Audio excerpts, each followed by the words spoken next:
Hi all, welcome back to A1 Bar Stuff. What you see here before you is the 2-out package. This is the basic package where you'll get your keg couplers, your gas connector, all your pipework, your fittings, a cooler, and then you choose your option what you would like for your font. If you've got your own fonts, you don't need any, you have the package as it is. If you wanted the basic fonts like these, or you could have chrome ones, or you could have whichever colour you want. Singles, doubles, whichever you prefer.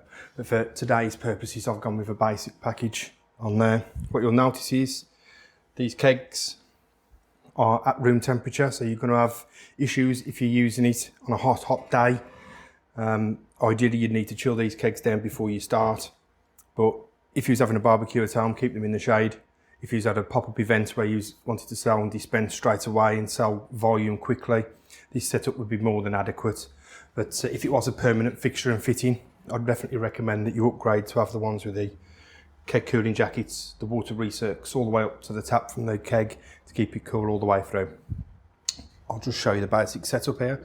You get 2 couplers of your choice. You'll see one I've connected the fittings to there.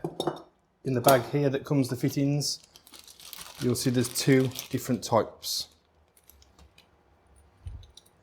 There's a flat top there, and there's one with a ridge inside there. And there's a fitting there which is called a non-return valve. It allows the gas to go in, but not to come back out. So it's important that you look on the side of the coupler, gas in. This one's the beer out, but it only tells you it's gas in. For the gas one, you need to find the one with the ridge, which is there. Pop the fitting in. Tighten up finger tight.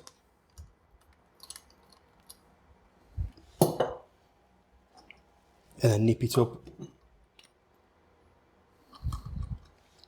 just a bit more, and the same with that one, the flat one on the beer.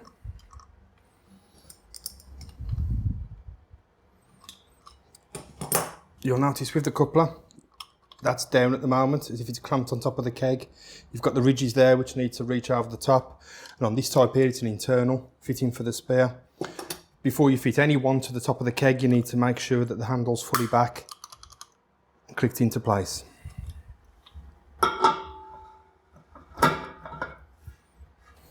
Put these on here so as we'll know for measuring up what sizes we need. You'll see next that you've got your gas pipe. On the back here, I've connected safely to the wall the gas fitting there, which is going to tell me the gas reading and setting the pressure, which is on other videos.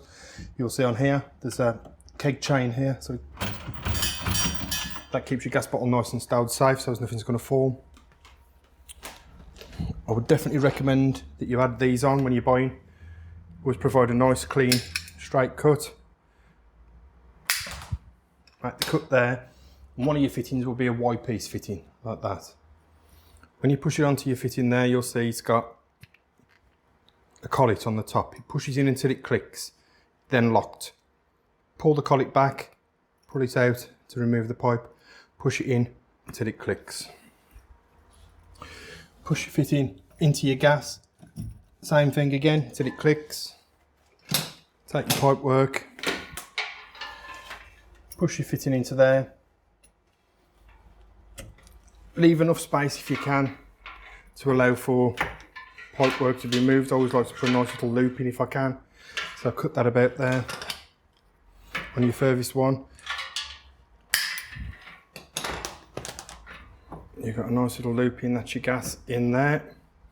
And a similar one there for that fitting on the back. Push until it clicks. Run it round.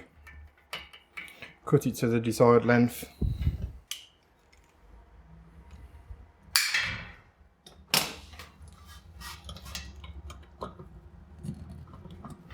That's that there. You'll notice then you've got pipe work here, which is your clear pipe, which goes into the cooler. So what I would do is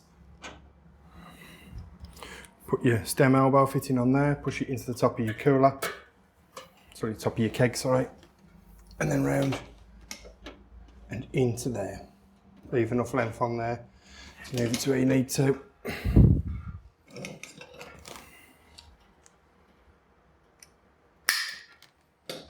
Push in an elbow.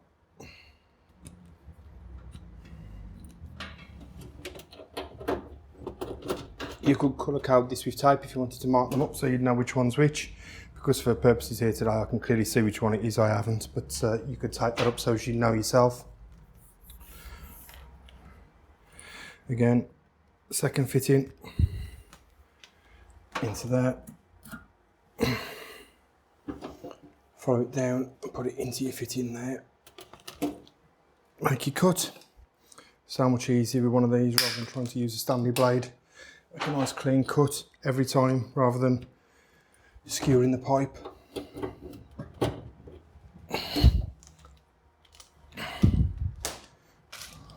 And then what you'll do is, from this end here, you'll connect up the yellow in is the route. You can cut that to length, whichever you want to do, because you want to keep this bit as insulated as possible now, so it's going to keep it chilled as it comes out there up to your tap. I'm not going to cut it to length. You could cut this however you want to cut it. You'll notice there's two types of fitting.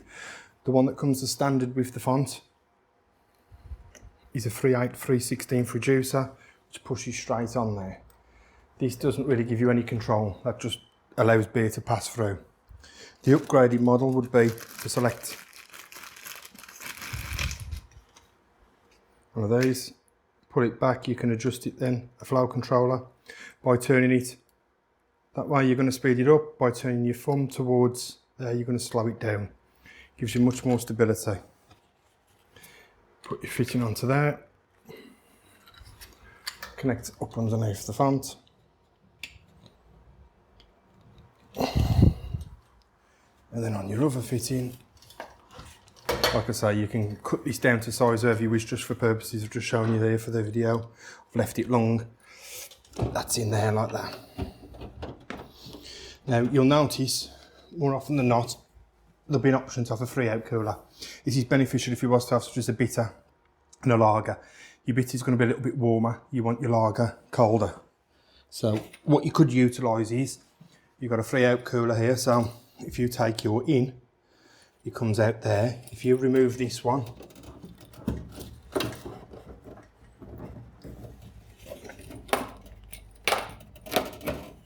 from there, push the fitting onto there, back in to the other inlet, and then place your fitting back on the out. You've then double looped that product to ensure it's colder, as one of the options. For your cooler, before you switch it on with the power, remove the red overflow cap. The instructions are all on the top. Fill with water slowly until you get a tiny little trickle coming out of there. What you don't want to do is fill it with that in, because you'll overflow it and water will fall into the base of the cooler and probably trip the electrics. So always make sure that the power, if you're topping it up or you're checking it, once a week when you clean your lines, when it's in permanently, give it a good brush down. Use a maintenance spray. Use the spray as on other videos for underneath the coupler to clean and maintain. Just while you've got the power off overnight, drop a little bit of water in, make sure it trickles out. When it does, you know that's the right one. Put the power in and away it goes. Thank you.